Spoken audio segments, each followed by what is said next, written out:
Dalayang gidang Ginoo si adlaw nga makapamalang dumata sa pulong sang Ginoo.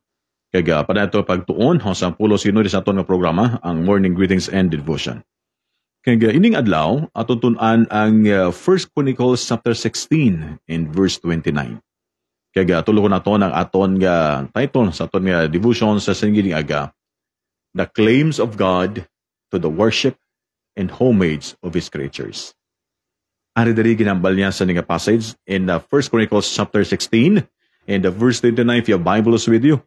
Ang pulong si Ginoo nagasiling, Give unto the Lord the glory due unto His name.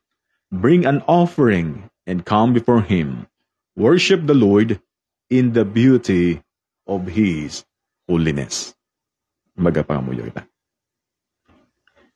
O Ginoo, salamat sa magabanon.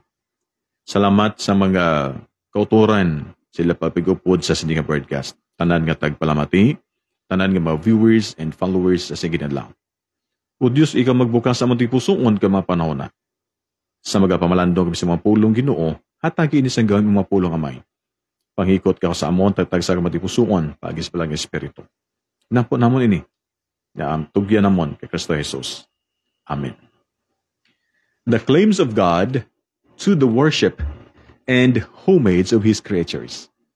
Kanami sang passage sa ginabaldra sang 1 Chronicles chapter 16 and verse 29, Give unto the Lord the glory due to His name. Bring an offering and come before Him. Worship the Lord in the beauty of His holiness.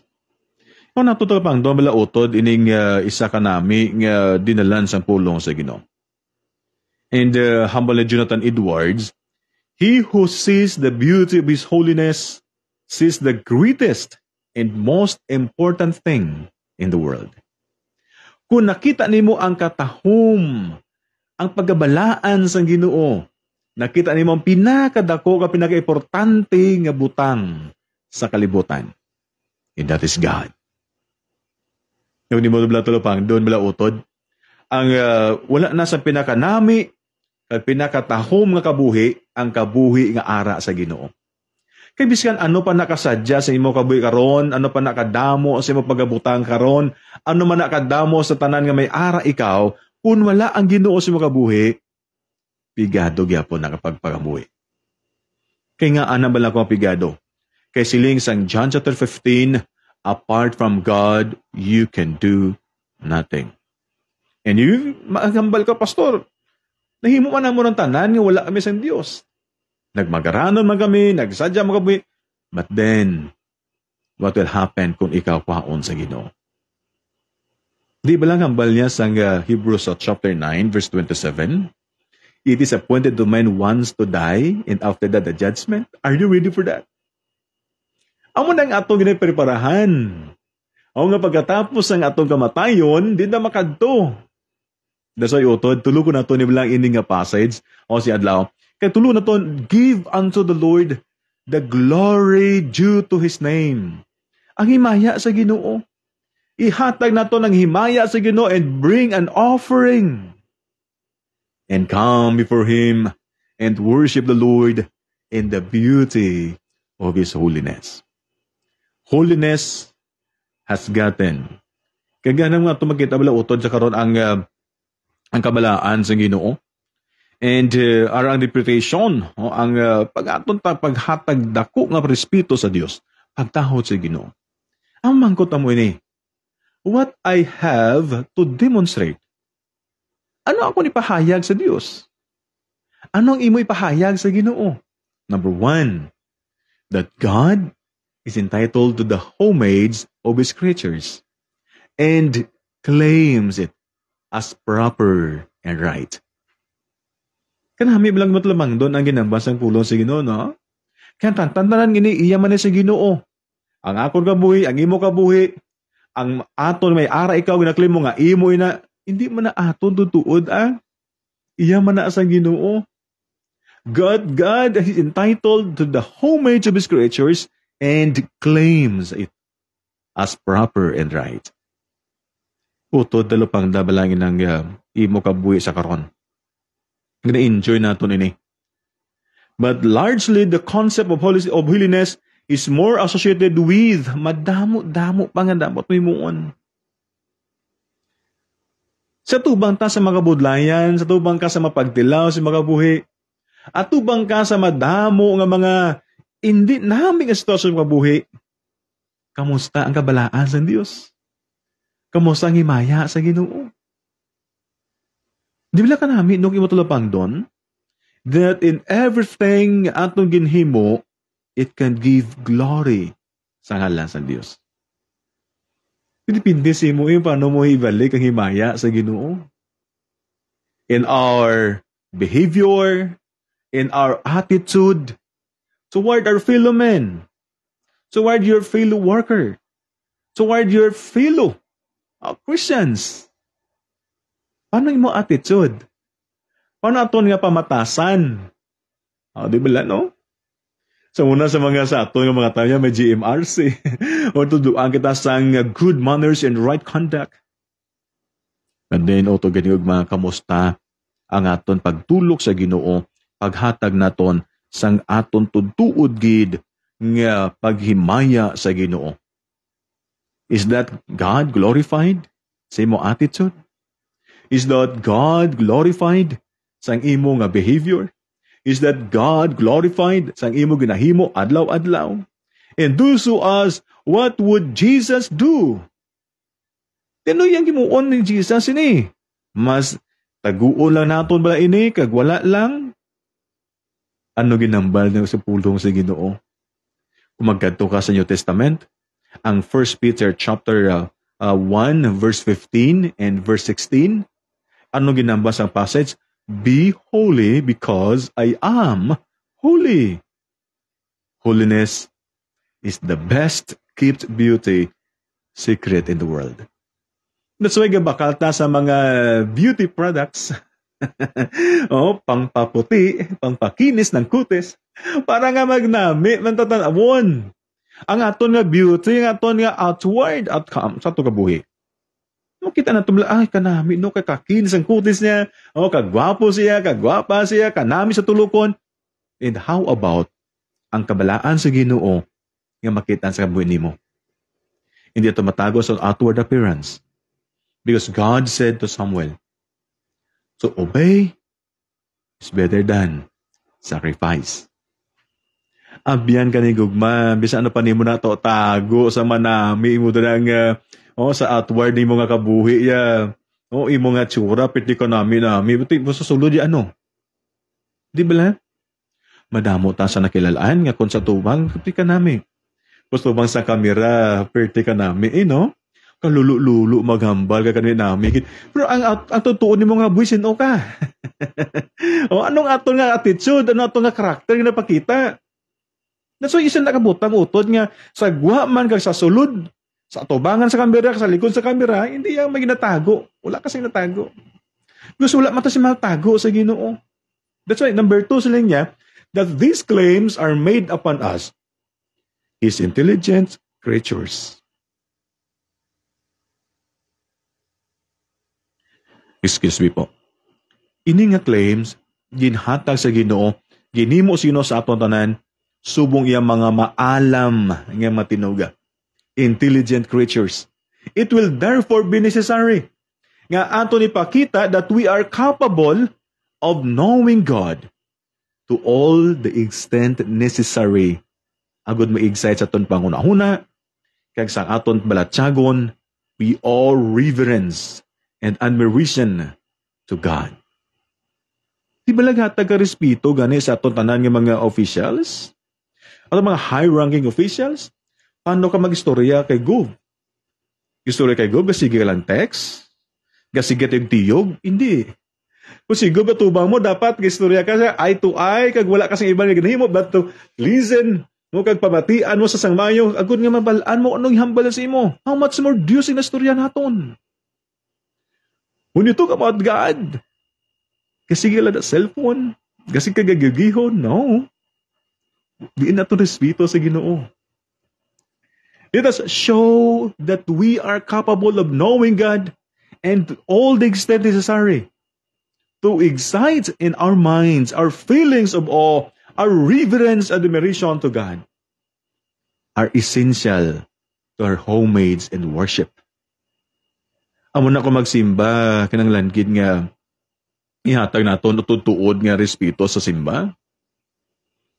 Kung magsimba, di pa na kag magsugod na ganing wali, di pa na magsugod ka man kaon. Uno, di ba lang, no? Gasugod na wali, gato na, kami mo, no? Ga plastic, to, abri mga chess cars, gagakaon. And then, sad to say, and I'm sorry to say, sa mga young people, abi mo, gabasa Bible, lali kay kaglantaw lang silang mga FB. I'm sorry. From ni matuod. Diin aton respeto sa Ginoo, din aton nga pagtahod sa Ginoo, din aton nga dako nga hatag tahod sa Ginoo, reverence. Ang word nga reverence, the high respect. High respect for God. Ginoo niyang nalagad naton. Utod ka ni gugma. Regardless, kung diin ka magkakadto nga sibahan, with all respect, isa lang aton Dios. Kag siya lang aton lagaron. That's why, makita ina sa akon kabuhi, sa imo kabuhi, sa akon attitude, sa imo attitude, aton behavior. Prayer is worship also. Ang pagpangamuyo, pagsimba na mo, di kung pagpangamuyo, hindi ka imo ya kabalo ya mag-respitos, pagpangamuyo, din imo na ya It's up for you. Pero, ang pulo sa siling, we need to give the high respect sa Ginoo. Kaya nga pangamuyo tayo, tag-istorya sa tawo. Sa Ginoo, taga pangamuyo. Di kung di ka malo mag-respitos, pangamuyo, ti imo man na. Also to prove that such claims are not only reasonable, but founded in justice and right from the Word of God. Utod ka ni, madibla ka ng lana ng tonimuon. Kasi yung balo ka gina, ganyan na akong gina ang song, Those Are the Days. Itutuod gid man sang una ya maghambal kaya nga simba, maghambal ka nga pagpangamuyo. Ang tanan masulod gid na sa simbahan ka magpangamuyo, ka grabe na nga pangamuyo ay wala gana sang gahod. O kag kanami sang respeto sa pangamuyo today. I'm sorry. I'm sorry to tell you. Wala sang simted sa atong tanan. Including me as pastor. Because as I observe, amo nang kalatabo sa atong karon, may pastor ka man, may member ka man sa church, pareho na lang nagpakita naton pagkabas pagpangamuyo. We worship God. We give honor to God. Di naton honor si Ginoo pa man giwan naton. Number 3, and I will close. That the worship sa Ginoo required such that not only nga hindi lamang nga aton sa gaan sang respeto, but i-practice naton, himuon naton, ining aton tudtuod nga pagtahod si Ginoo. We as Filipino, every time maglakat ikaw sa dalan, nag-drive ka, nag-raise ang flag ka, nagkanta sang pambansang awit ng Pilipinas, anong imo ginahimo? If you respect, if you have patriotism, anong ginahimo mo? You stop. I-stop mong vehicle nga drive mo, i-stop mo motorsiklo nga drive mo, kang magtindog ka, kang magpaimunong ka sa dalan, pagkatapos ang bayang magiliw, isa ka maglakat. Hindi na mahimo sa pagsimba sa Ginoo. Same respect or more than that respect sa aton nga flag sang Pilipinas, ang aton respeto sa pulong sa Dios. Kamusta ang Bible naton? Din tani ginabutang aton Bible sa ilok. Nga kung maglakata ginabitbit niyo sa mga ginamotong aton Bible, bitbiton sa ilok or ginaamot ni aton Bible magdala. Din ang mas nami. Diri sa ilok maglakat ka or diri. Natudluan kita sa una sa aton nga CAT, sa ROTC. Respect ato aton uniform. Nga aton uniform di butang sa ilok kundi magdala sa uniform naton, gaamoy na aton uniform, bitbit butang sa dughan. When not the word of God, the Bible. Nga ang ginabutan tali kung dindiin. Pagapos sa lakyan, haboy mo na sa lakyan. O, pagpos sa balay, ginabutan mo lang, hamboy mo lang sa mga balay. Why? Where is the respect, the reverence of the Word of God? Abiyan gaguto si Ginoo, isa niya ka namin gabutang. Nga kung natin lupang doon, it is not the hard requirements, a simple reminder for us, for me as pastor, for you, Christians, sa aton tanong gustuhanon, we should give the homage, we give the respect, reverence sa pulong sa Ginoo and to God personally, kasi Ginoo mismo. Kabay po ito. Nga makita nato nini. Nga kita nga makristohanon, kita nga nag-claim nga may Jesus ato nga buhi, we should excel. As Paul says to young Timothy, be an example in your word, in your conduct, to the fellow believers, especially to the new presence. Abiyan ganyo man, bin example. Kung kita maghambal sa respeto kapag pasulod sa matawot sa imbahan, kita mismo magsulod sa imbahan kapag hatag respeto sa bulaton sa Ginoo. Kami po tuloy mo na ito ng bagay ini. Kaya muna ang pinaka-nami nga butang. People around us, they're watching on us. How we worship. Pag-abot sa mga prayer time, ang mga tao galantaw na sa aton, mga membro galantaw sa aton, mga utod, mga pastors, yes, galantaw na sila. How we act. Ano aton attitude in prayer time? This is what the Bible says. Learn, anaton kung paano i-practice ang aton ginahimo, aton natudlo. Live what you teach, practice what you teach. My fellow pastors, my fellow broadcasters, my fellow leaders, and all Christians, remember, respect, pinakanami. Respeto ang Ginoo, the claims of God to the worship and homage of His creatures. Kabay pa, nga sumugod karon, tubtob nga kuhaon ta sa Ginoo, to nato respetuhon siya. To nato tagaan, value ang iyang pulong, kabilyanan ng pulong niya. Respetuhon nato ning Biblia. Di nato ni paghaliid kung dindiin lang. Santo say, weekend ko sang una sa isa kasimbahan, kag pag-abot mo kung weekend ka, siyempre, gina-check mo tindans eh. O, kato dahil sa mga balay, sa mga palibot dira, ng mga membro.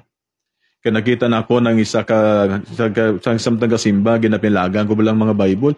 May isa ka member, iyaga Bible, puros brown tanan. Brown ang cover, brown man ang kilid. Kung nga brown ni tanan man.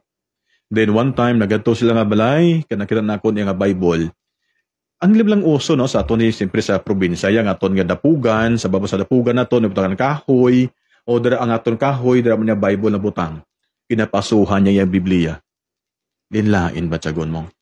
Ginkuha na ko niya Biblia, gintrapuhan ka nagsiling, manang, palihog, igugmaa ang pulong sa Ginoo.